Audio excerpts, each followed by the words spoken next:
CAPSI podcast series, Conversations on African Philanthropy.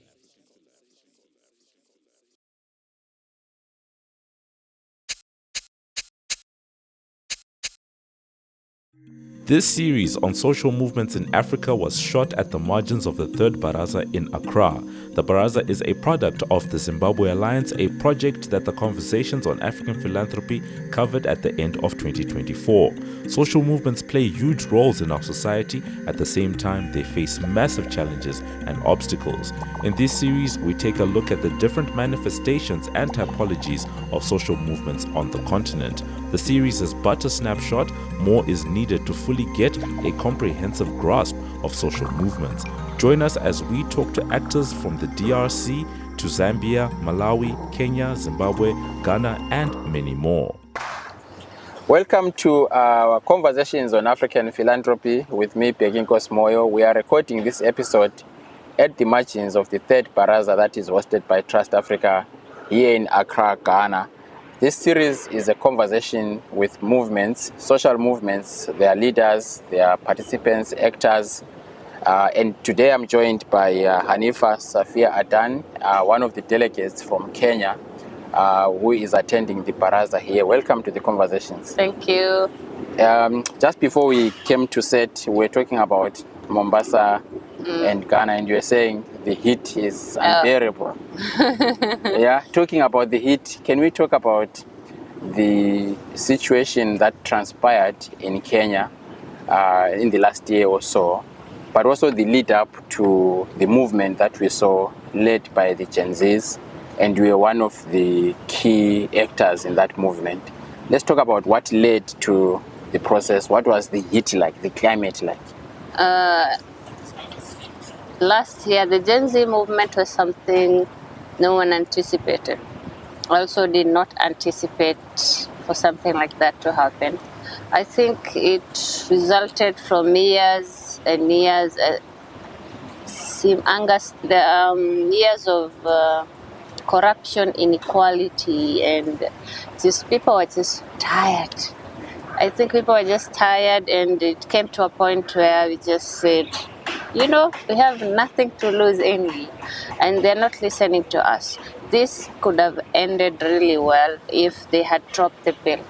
So the members of parliament we were telling them to drop a bill, the Finance Bill 2024, a bill that was going to destroy each and every one of us, ordinary Kenyan. It was going to affect cancer patients, it was going to affect diapers, sanitary pads, all the basic items that we use. So we told them to drop the bill, serve our interests and drop the bill, but they did not listen. And people got more angry and angry. So the first reading, they passed the bill. When they were passing the bill, we were already on the streets, like millions of us.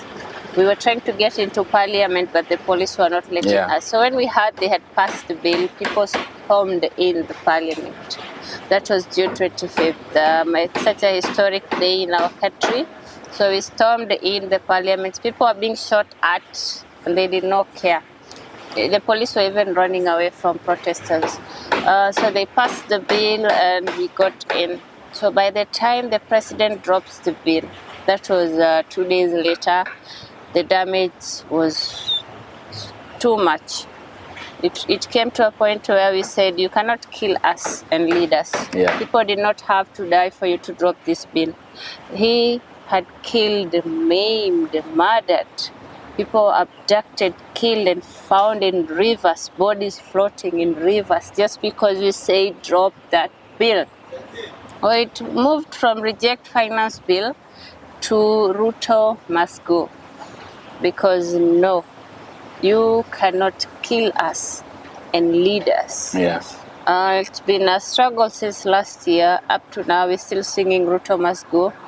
And everyone that enabled this despotic, corrupt government and administration that kills everyone, the value for life in Kenya, literally, it's the blatant disregard for life is crazy.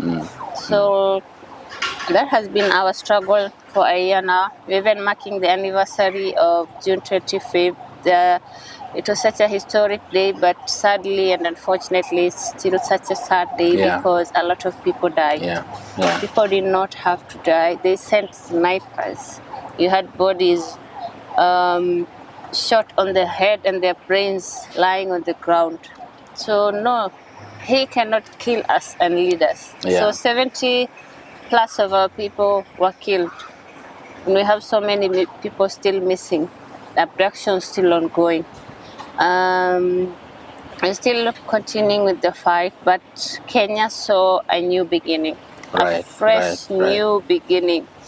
It had awakened an entire generation, an entire country. Everyone has found their voice.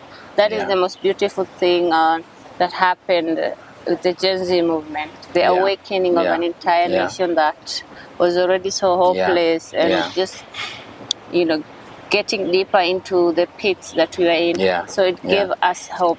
And that hope was obviously replicated in other countries as well. So the Gen Z movement in Kenya kind of ignited something in other countries when as well. Bangladesh came in after, and then they went to the State House and did everything. It was really nice. So when we hear about the Gen Z movement and the protests that took place, obviously the focal point is the finance bill. But the finance bill was a trigger. It was just a trigger of things that had, a catalyst. But the momentum, one would say, was already created because of the state of the country, the corruption that you are referring to. But also, when you look back, maybe as far back as early 2000s, 2007, I remember the post-election violence, and also there's been an accumulation of things. And it took and it took your generation to actually act on it.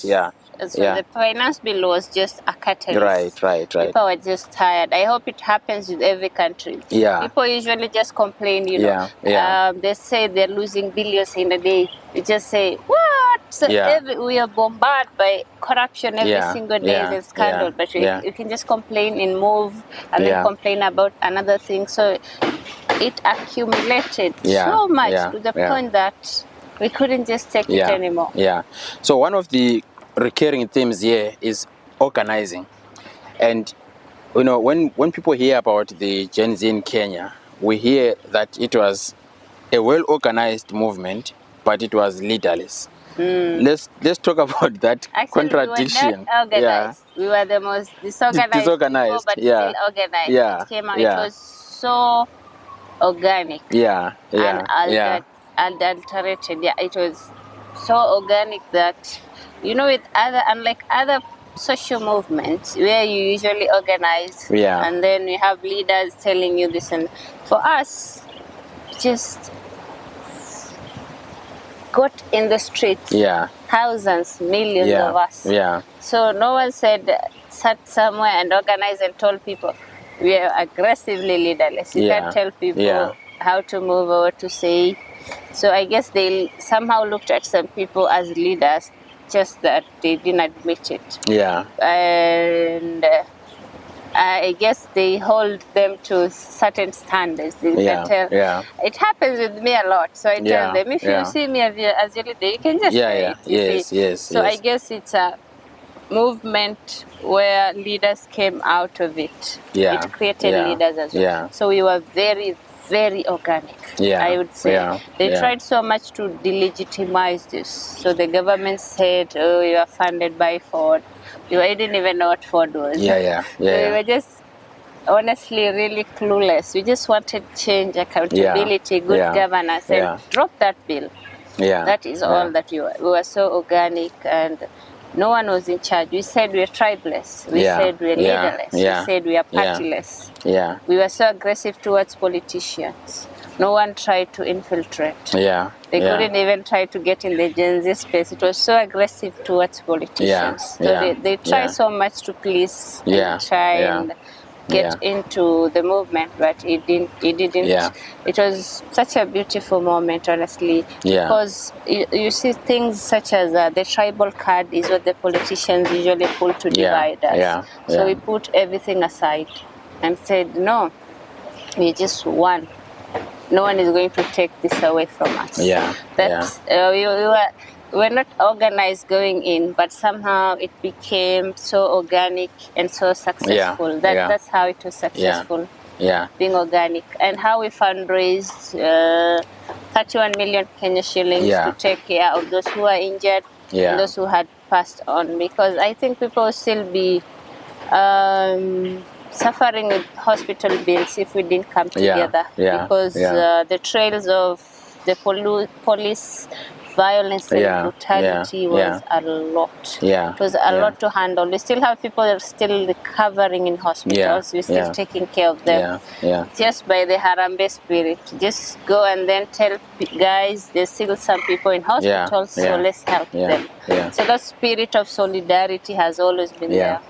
So I would want to come back to the nexus between movements and philanthropy, which is the Harambee solidarity. But back to the organization that was organic. 1 year later, as it happens with all movements all over the world, whether you look at the Fees Must Fall movements in South Africa, you look at the Black Lives Matter movements, at some point they get infiltrated by the state.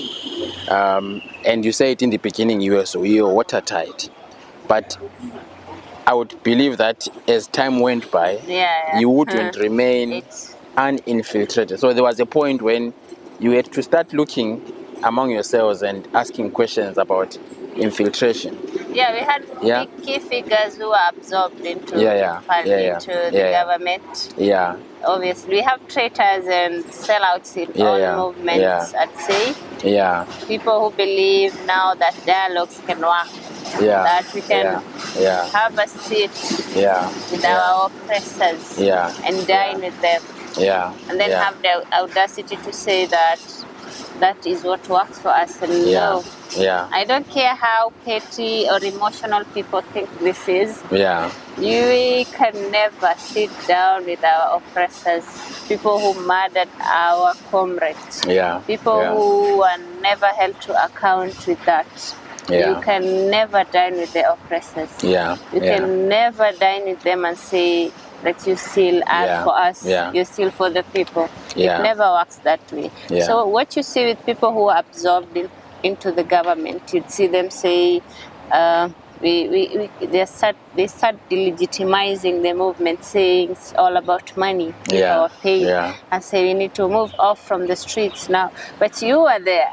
You were in the streets. They were there saying and condemning the murders, the murder of our comrades, but now they want to delegitimize everything and say it wasn't anything. It's so disgusting. I find that really disgusting. As for me, I am never going to have a seat with any oppressor or any form of dialogue. So I'd say as time went by, we got infiltrated, but as a leaderless movement, that's where the advantage is. They cannot pick one particular person and then speaks for the rest of the movement. So with other struggles, they usually pick the leaders and then the movement falls. But with us, 1 year later on, everyone turned into an activist. Twitter, X, TikTok is not what it used to be. It is our tool for democracy, our tool to ask for accountability. So that is the beauty of us being leaderless. It has its own limits sometimes, but the beauty of it is that they can't put a hand on anyone particular.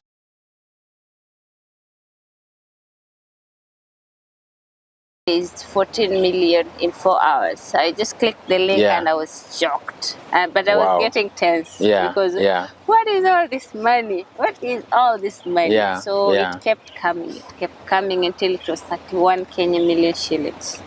So after that, I got really worried and tense. I was getting a lot of calls already from hospitals, the people who wanted to bury their loved ones. It was so hectic for me. I was generally so confused and terrified because I wanted to find how best I can handle that money and account for it publicly. So I wasn't in charge of any of it, of any cash. Yeah. What we agreed with the platform, it's called the Mchanga platform. I told them, you can stay with the money. Usually after fundraising, the money goes to your account. Yeah. But I didn't take any of it. I told them, we can work on this together. Because the platform fee was really high, to almost 2 million. So I think they saw people complaining of the fee, so they had to chip in some way with their efforts. We came up with something, so they stay with the money and send them to hospital. What I did was verify all the cases and the claims, and then send the papers to them. What I did was check the case, verified, and then send to them. They were very strict. You can't, they can't send any money without proper documentation. So I verified the cases and everything, sent to them, and then they send the money directly to the hospital and to the affected families. That is what we did. And I even signed affidavits. There are so many things that we did. That is how we managed to properly account for that money. Obviously, the government with the propaganda machines were after me. So there were so many distractions. It was so hard. But I'm just glad. I'm genuinely just glad that no one was stuck in hospital. We have people, one person would had a bill of over 1 million. So I think it should scare people when you're handling public money and the need to account for it. It took the life in me to account for that money, because accountability is what they died for. Accountability is what we are asking for daily. So it gave me a chance to show these people in power what we are simply asking for. And I'm glad the millions of Kenyans and people got the message. After I accounted for it, they said, yes, this is simply what we are asking for. Accountability, goodwill. Yes. So I think one of the points that you have just raised is around the interface between, what we call Ubuntu. Is you are because I am. Solidarity. Yes. I see you, I hear your cause, and I'm ready to support. And the moment you made that call, people understood the cause of the Gen Z, and they were willing to donate. And so that there lies in, the interface between philanthropy and social movements. And in most cases, we don't normally tie the two. We think social movements must be paid by membership dues and this and that. And yet there's also philanthropy, which is Ubuntu, Harambee, like you said. The most important part of it, I think. Because I wouldn't know what would have happened if people were left in hospital. Right. So the Ubuntu, the solidarity, that is the most beautiful thing about the Gen Z movement, because we had legal aid. People were being bailed for free. I don't know, they arrested so many people. So they were being bailed out and represented in courts for free pro bono. The Law Society of Kenya, board in Kenya, really came through for us, and other organization, medical aid. So it brought people together. Even when we were in the streets, you'd have corporate sending in water, the support, the glucose, everything. So the solidarity. So it brought people together. They were used to us being separate, so it scared them. And one of the things that you said was that it started as, cancel the bill, but then it morphed into Ruto must go. What are the next frontier challenges that the Gen Z movement is going to be, or is already foreseeing and saying we must tackle this, we must tackle that? So the issue of governance seems important, but as a movement, what are some of the issues that you see are bubbling and the youth are saying we must deal with this one, we must deal with that one? I think one of the challenges is we have too many, we are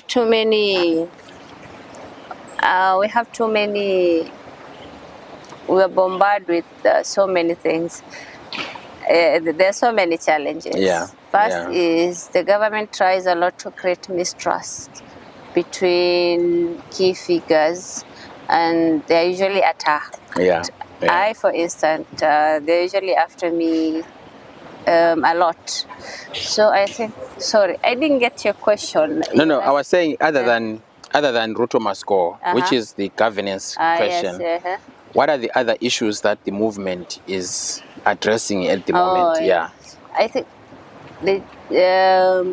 I think it's parts the Gen Z frame. Now it's every Kenyan. Okay. I think the Gen Z was just a frame because of how young the demographic was. Yeah. So it's almost a year now, and we're addressing everything. That's the beauty of it. It's not Ruto must go only. Yeah. Okay, Ruto must go actually means everything. Everything, literally. So when people say don't politicize this, don't do this and that, no, it's all under Ruto must go. Yeah. It addresses everything. Yeah. School, the corruptions going on in hospitals. Yeah. Now we have a healthcare crisis in Kenya. They're trying to shift from something that was well structured, but it was not flawless, but they transitioned to another thing which is creating scandals all over the countries, and people are even dying for the health insurance.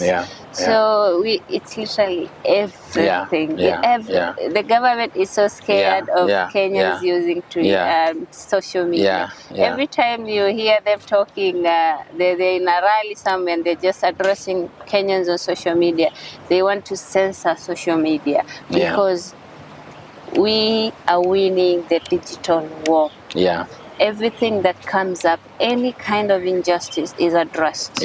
So Ruto must go is, the face of everything we're going through. Healthcare, agriculture, everything literally we address. And I can have an issue now, and then I post online. And it creates the attention, the rage, what is needed to change, and it changes. It actually works. If something is happening and then we just go on social media, it changes. That's the beauty of what we're doing. Like I said, everyone got turned into an activist. Everyone is complaining every day online that this administration has turned them into an activist. You see, and that is how it should be. It should be. Everyone should have their voices and speak out. So finally, what are your takeaways from the Baraza? It's your first time attending. Yes. What are your key takeaways? The Baraza was such a beautiful experience for me. I have never attended such a big Baraza from people across Africa. It's so beautiful. It was so eye-opening, especially the solidarity that we keep talking about. The power of social movements. The power of social movements that speak for generations, that inspire generation. I got to learn a lot about resourcing as well, and give my inputs and learn about how social movements, their struggles, their challenges, and their strengths across Africa, and how we as Africans need to unite more. I think that's the beauty of this all. I've never been in such a room where we have so many Africans from different countries. We even have Chad. You don't hear of Chad that much, but sitting next to someone from Chad and hearing their own things stories about the Africa. We're so different. We might not know each other, but you see the intersectionality. You see oppression. We are so connected. Our problems are the same. That is what I learned. Our problems are the same, and we have that solidarity with us, and how we can move forward with social movements, what we can do, how we can hold each other's hand, mental wellness of activists of human rights defenders. So it's a whole new experience for me. Hanifa, thank you so much for making the time, and thank you for sharing your experiences, especially the role that you and many others played in the Gen Z movement. I'm so intrigued by just the act of going online, instantly asking for donations, and within 4 hours you are flooded by so much love from Kenyans and in the country and those beyond. and all of them saying we are willing to support. And then the accountability, responsibility that fell on you, and you are not trained in fundraising, you are not trained in all of these things, but just knowing that stewardship is one of the most important ways of making sure that tomorrow when you want people to support you, they will still come and support, because you were able to manage their resources in a transparent and accountable way. Kudos to you, and thank you so much for making the time. Thank you for having me. Thank you so much. That was Hanifa, Safia, Adan, one of the delegates from Kenya who was attending the Baraza here in Accra, but a key figure in the Gen Z movement. Thank you for watching. We'll see you next time.